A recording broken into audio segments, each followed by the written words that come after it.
You're nothing but worthless trash. My father-in-law spat across the crystal and candlelight. 23 faces turned to stare at me in stunned silence. The chandelier cast harsh shadows on his contempt-filled face as he pointed to the woman beside me. Now that's what a real wife looks like. The room held its breath, waiting for me to crumble.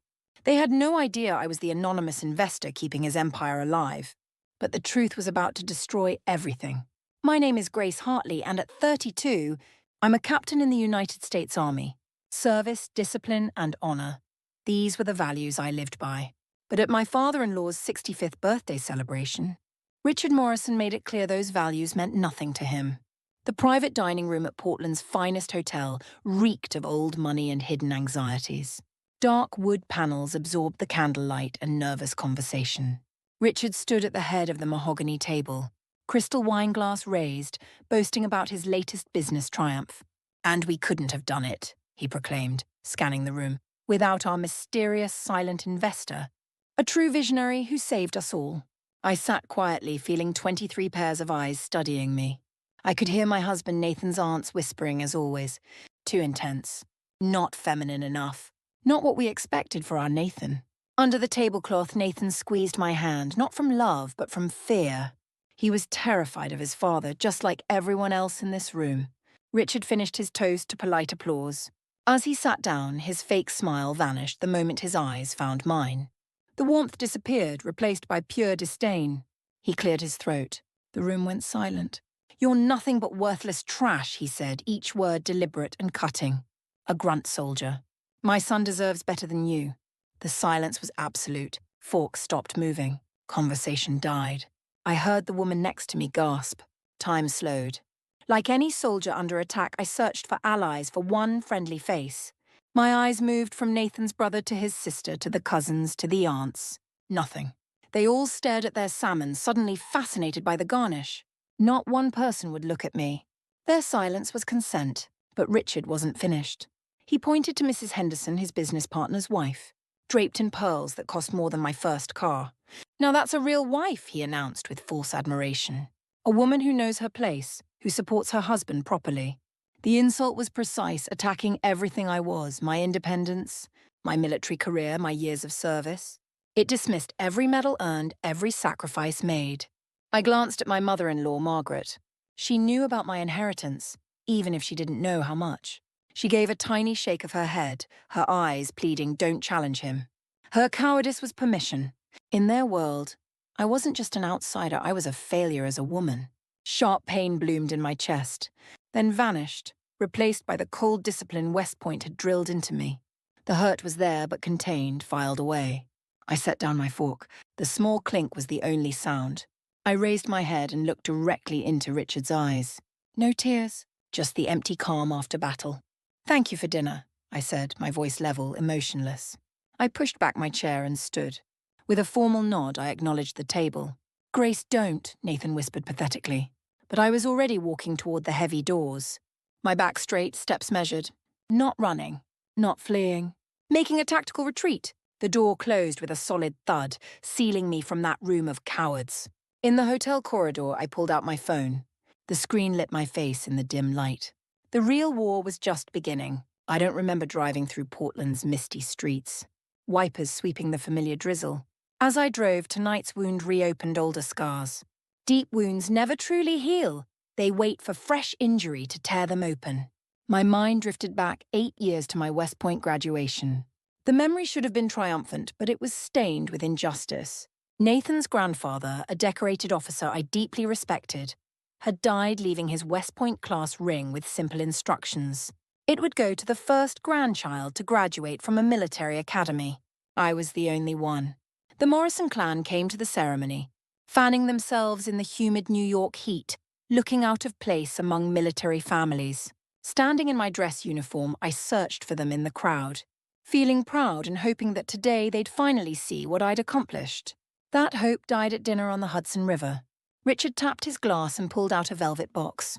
Inside was the ring. My heart pounded. This was it, the moment of acceptance. But Richard looked past me to Nathan's older brother Daniel, a soft-handed investment banker with a cynical smile. Richard walked over and presented the ring to him. A soldier's legacy, Richard announced, belongs to a man. I sat frozen, unable to breathe. Everyone stared with pity and discomfort. Nathan started to speak up. Dad, that's not right. Grace is the one who. One sharp glare from Richard silenced him. Nathan slumped back, defeated. In that moment, I understood I would always be an outsider. My achievements invisible because of my gender. The pattern continued. Years later in Iraq, our unit was ambushed. I earned the Bronze Star for pulling 2 wounded soldiers from the line of fire, the proudest, most terrifying day of my life. I sent a photo home, the medal pinned to my uniform, thinking this recognition of courage was something they'd understand. Margaret's reply came a day later. One text, be safe. That was it. No pride, no congratulations. To them, my career was a dangerous hobby interfering with my real duties as a Morrison wife. They measured success in bank accounts and mansion square footage. They couldn't understand honor because honor is earned, not inherited. It can't be bought. That ignorance led to my biggest mistake a year ago. My financial advisor, Mr. Davies, my late father's close friend, called with news Morrison Development was facing bankruptcy. Richard's ego and reckless investments had destroyed the company. My first instinct was to let him crash. But then Davies sent their flagship project details. Buried in the plans was a provision for subsidized housing for homeless veterans. My conscience, my duty to fellow soldiers, wouldn't let that opportunity disappear. Invest, I told Davies. Give him what he needs, but maintain absolute anonymity. I told myself it was for the veterans. But part of me hoped this silent salvation would prove my worth, that someday the truth would emerge. And he'd have to acknowledge that the grunt soldier he despised had been his savior. I was wrong. I pulled over overlooking the Willamette River. The bridge lights glittered like cold diamonds against dark water. The pain from the ring, the ignored medal, tonight's humiliation, it all sharpened from a dull ache into diamond-hard resolve. They'd spent years trying to make me small, invisible. They'd tried to take my honor. Now I would take the only thing they valued: their money, their status, their hollow empire.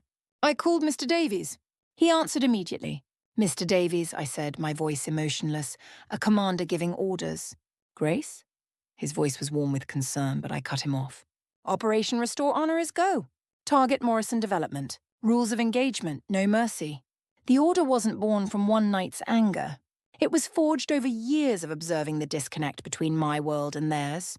When I first met Nathan, I was a lieutenant at Fort Lewis, living in a small studio apartment. Everything I owned fit in my pickup truck. I was proud every item bought with my own salary. A life built on effort, one paycheck at a time. Nathan lived in a Pearl District penthouse, a graduation gift from his parents. When he first visited my place, he looked around with bewildered curiosity. He watched me cook dinner, simple chicken and rice, then do dishes. You don't have a housekeeper? He asked, genuinely confused. He wasn't being mean. He just couldn't comprehend a world where people cleaned up after themselves. That's when I understood. I came from a world of effort. He came from a world of inheritance. Richard called my service playing soldier. He didn't know about 4 a.m. wake-ups ripping you from sleep into cold reality. He didn't know about 20-mile marches with 60-pound packs digging into shoulders, feet blistering, lungs burning. He didn't know about West Point's bone-deep winter cold that never leaves you. He especially didn't know about Beast Barracks' 6 weeks of hell designed to break you down and rebuild you as a soldier. Learning to assemble rifles in darkness until fingers bled. Scaling walls when every muscle screamed. Finding your breaking point. I found mine on a rainy Tuesday. A fitness test, push-ups, sit-ups, 2-mile run. I failed the run by 6 seconds. The punishment: do it again immediately. While my platoon went inside, I ran 2 miles alone in pouring rain. My drill sergeant, carved from granite and fury, watched from shelter. As I stumbled across the finish line, drenched and gasping, he barked in my face. Hartley, pain is just weakness leaving the body. Understand? Yes, Sergeant, I screamed back. That became my mantra through sleepless nights. Grueling missions, the loneliness of being a woman in a man's world. Every hardship made me stronger. My first lieutenant paycheck was laughably small by Morrison standards. But to me it was a fortune. Mine. Earned. I bought new truck tires and sent money to my mother. I never touched my father's inheritance until I knew I could stand alone. I had to prove my value wasn't in bank accounts but in service. The Morrisons sneered at my government salary. They couldn't grasp its worth wasn't dollars but honor and service. Richard's contempt was ideological. The ignorance of a man who never struggled, never built anything himself. His empire rested on his father's money, his confidence a veneer over insecurity. My worth? I know it to the ounce because I paid for it with sweat, tears, and sometimes blood. My strength doesn't come from trust funds, but from West Point's steel discipline, from a drill sergeant screaming in the rain. Richard Morrison was about to feel that flame. After hanging up with Davies, profound silence filled my car. Adrenaline faded, leaving a hollow emptiness. I'd declared war on my own family, setting events in motion that would shatter lives, including mine. Parked alone by the river, I'd never felt more completely alone. My phone buzzed. Mr. Davies. I braced for operational questions. But the voice wasn't my financial manager's professional tone. Grace, he said gently, I've received the order, but I'm calling as James, not Mr. Davies. Are you okay, kiddo? Kiddo. He hadn't used that since I was a teenager. That simple endearment shattered my soldier's armor and found the wounded woman inside. A sob escaped. For the first time that night, protected by privacy and kindness, I let tears fall. Silent, hot tears carrying years of pain, frustration, loneliness. James Davies wasn't just managing my inheritance. He was my father's best friend since college, knowing me my whole life, a link to the person I missed daily. My father, a diplomat of quiet strength, believed true power was never loud. He moved through the world with calm grace, trying to instill that in me. Grace, he'd say in his comforting rumble, you don't need to shout to be heard. Quiet action at the right time has more power than 1,000 speeches. Reading my mind, James brought my father's memory alive. Your father would be so proud, Grace, he said softly. Not for your money, but for the woman you've become. He'd want you to defend your honor. He'd expect nothing less. His words flowed like warm current through my frozen heart, balm on bleeding wounds. He wasn't offering sympathy, but reminding me who I was, what legacy I carried. My values weren't wrong, just in wrong company. I remember once, James continued, we were at a South American embassy. This arrogant general was stealing aid money. Your father never raised his voice, never confronted him publicly. He just observed, gathered facts, wrote precise reports to the State Department. 2 months later, the general was quietly recalled, career finished. Never knew what hit him. James paused. That's how the Hartleys fight, Grace. With intelligence and precision, not rage. He wasn't giving a pep talk, but a battle plan. Reminding me my name was more than a name, it was strategy, a legacy of quiet strength. In that moment, he felt more like family than the 23 people I'd left behind, family built on shared memories and respect, not hollow bloodlines. Before ending, James said something I'd carry into the coming storm. Richard Morrison is a small, petty man. Grace the kind who tears others down to feel tall. Don't let his smallness define your worth. His voice firmed like a coach before the big game.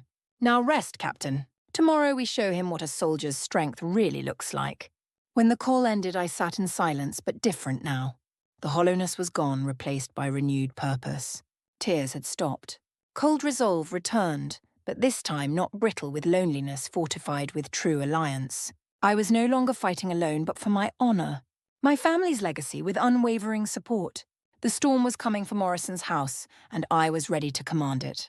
I woke before my alarm, determination still humming in my veins. The first assault didn't come from market downturns or lawyers, but through my phone a digital flood of panicked pleas. Text after text from Nathan. Grace, please, we need to talk. Dad was wrong. Please don't do anything rash. Rash? The rash thing was enduring years of humiliation. Standing up for myself was long overdue. Then Margaret's texts crafted manipulation from a lifetime expert. She played victim, the heartbroken matriarch watching family crumble. Grace, you're tearing us apart. Richard is just blunt. You know how he is. And finally, how can you let one comment destroy everything? I read each message, anger hardening to ice. No apologies. No acknowledgement of pain caused. Only blame. In their story, I wasn't the victim, but the problem. I ignored them all. At 9 a.m. sharp, I was at my desk, connected with James via secure video. We reviewed the final sequence, the precise timing of capital withdrawal. The doorbell rang. Security camera showed Nathan terrible looking, hair messy, expensive suit wrinkled, eyes bloodshot. I buzzed him in. He stumbled into my office. Grace, Dad's losing it. He thinks you're bluffing. Please reconsider. We can work this out. I leaned back. Nathan, I said calmly. Last night when he called me trash, Where were you? When he insulted my uniform, your grandfather's uniform, what did you do? He looked down. I froze, he mumbled. I'm sorry. The apology sounded genuine but hollow, a weak man's words offered too late. Before I could respond, the doorbell rang again. Margaret arrived carrying a basket, the scent of blueberry muffins wafting out. Grace, darling, she cooed, placing it on my desk. We're family. Families forgive. Richard is terribly sorry. Her performance was flawless, but her eyes betrayed her, darting to the leather portfolio containing my operational plans. She wasn't here for me, but for money, for her lifestyle, her country club, her European trips. Please sit, I said. They sat like children in the principal's office. I understand your concern, I began, my voice professional. But this is no longer a family matter. It's business. Morrison Development breached fundamental ethics with its primary investor. The investor was subjected to hostile treatment by the company's CEO. I leaned forward. And that investor me has decided to withdraw. They stared as if seeing me for the first time. The quiet, patient woman who endured their insults had died last night. Before them sat Captain Hartley on a mission. Nathan was mid-plea about family legacy when my phone rang. The screen showed Richard. I smiled coldly. Excuse me, I said, answering on speaker. The room filled with pure rage. What the hell are you doing? Richard roared. Who do you think you are? You're a grunt? A nobody. You have 5 minutes to call this off or you'll regret ever meeting my son. His arrogance was breathtaking. Even now, on the edge of disaster, he commanded rather than questioned, expecting me to crumble. That was it. Any microscopic doubt vaporized. This wasn't a man who'd made a mistake, but a bully furious his victim was fighting back. I leaned toward the phone. You have 4 minutes, Richard. I ended the call. The silence was more shocking than his yelling. Nathan and Margaret stared, mouths open, terrified. I turned to my laptop where James waited. James, I said clearly, execute. He nodded sharply. Understood, Captain. 3 messages dispatch at 1000 hours. What messages? Nathan stammered. I didn't answer, watching the clock. 9:56. The second hand swept relentlessly. 9:57. Margaret rocked in her chair, wringing her hands. 9:58. Nathan stared, fear replaced by horrified comprehension. 9:59. My heart beat steadily. This wasn't hot revenge, but cold, calculated justice. 10 o'clock. A soft ping from my laptop. Done. 3 digital strikes had hit their targets. First formal email from Kestrel Trust's legal team withdrawing all capital from Morrison Development. Second detailed email to Nathan explaining everything, my role, my investment. The veterans' housing that prompted it. Third, a text to Richard with 7 words. I picked up my phone, showing them the sent message, never underestimate a soldier's strength. Margaret gasped. Nathan slumped, colour draining from his face. The silence after execution was complete and final. Nathan's devices erupted, phone buzzing, work cell ringing, smartwatch chiming. His assistant's frantic voice squeaked through. As he absorbed the information, I watched his reality crumble. Cancel everything! He shouted, phone slipping from trembling fingers. He looked up at me, not my husband, but a stranger filled with fear and terrible awe. Kestrel, he whispered. The Kestrel Trust is you? Dad said it was New York investors. He never met them, I said. He met lawyers who work for James Davies, who works for me. For 18 months, 80% of Morrison Development's capital came from my trust.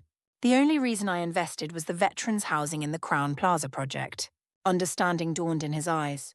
Oh my God, he breathed. All this time he was toasting the anonymous investor. He was talking about you. My phone rang. Richard, I declined. A text appeared in caps. What did you do? I showed Nathan. For the first time, I saw not fear but deep shame. I'm so sorry, Grace, he whispered. I had no idea. Margaret finally broke, wailing not for me but for herself. What has he done to us? They finally understood. This wasn't a family spat to smooth over with muffins. This was war, already lost before they knew they were fighting. Your father went to business school, I told Nathan. I went to West Point. We learned shock and awe, overwhelming force so sudden it paralyzes resistance. I stood. The war ended at 10:01 when you read that email. This is just clearing the battlefield. 15 minutes later, tires squealed outside. Richard's black luxury sedan swerved into my driveway. He pounded on the door. Nathan rushed to answer. Dad, wait. Richard shoved him aside, storming in. When he saw me, he pointed a shaking finger. You! He screamed. This is fraud. You can't be Kestrel. You're just a soldier. His denial was pathological. He couldn't process my having power over him. I gestured to my office monitor. In here, Richard. He barged past. On the 65-inch screen, I had the Kestrel Trust portal open. The asset overview showed 9 figures, dancing with market movements. I watched his face in the reflection, rage receding to confusion, then dread. I clicked to transaction history, filtered for Morrison Development. Line by line, every wire transfer that saved his company.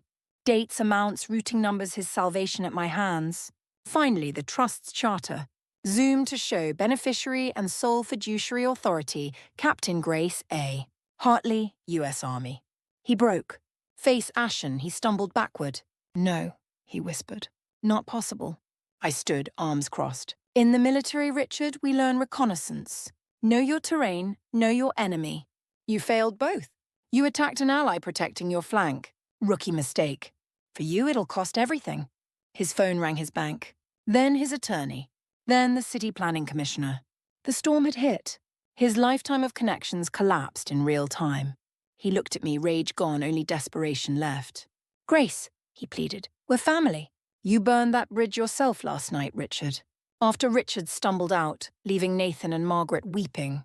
There was no celebration, only heavy silence. Victory is quiet. The following days brought headlines. Morrison Development's collapse wasn't just news, but sensation. The sudden withdrawal triggered cross defaults. Banks called in debts. Within a week, everything was gone, company liquidated, mansion for sale, car repossessed. Richard filed for bankruptcy. But financial ruin was only part. The juicier story whispered at parties was why a powerful CEO brought down for humiliating his daughter-in-law, a decorated captain who was secretly his benefactor. He didn't just lose money, but reputation. For a man like Richard, that was worse than poverty. Days later, Nathan asked to meet at a neutral coffee shop. He looked thinner, swagger replaced by quiet humility. I filed for legal separation from my parents, he said. I can't be part of that toxicity anymore. I should have stood up for you years ago. He pushed a velvet box across the table, his grandfather's West Point ring. This belongs to you, he said softly. Always has. I stared at the heavy gold symbol of so much injustice. But now it felt different, like reclamation. I closed the box. Thank you, Nathan. It was bittersweet. Necessary. Part of me still loved him, but too much broken glass lay between us. We agreed to trial separation to heal alone. A week later, a handwritten letter from Margaret arrived.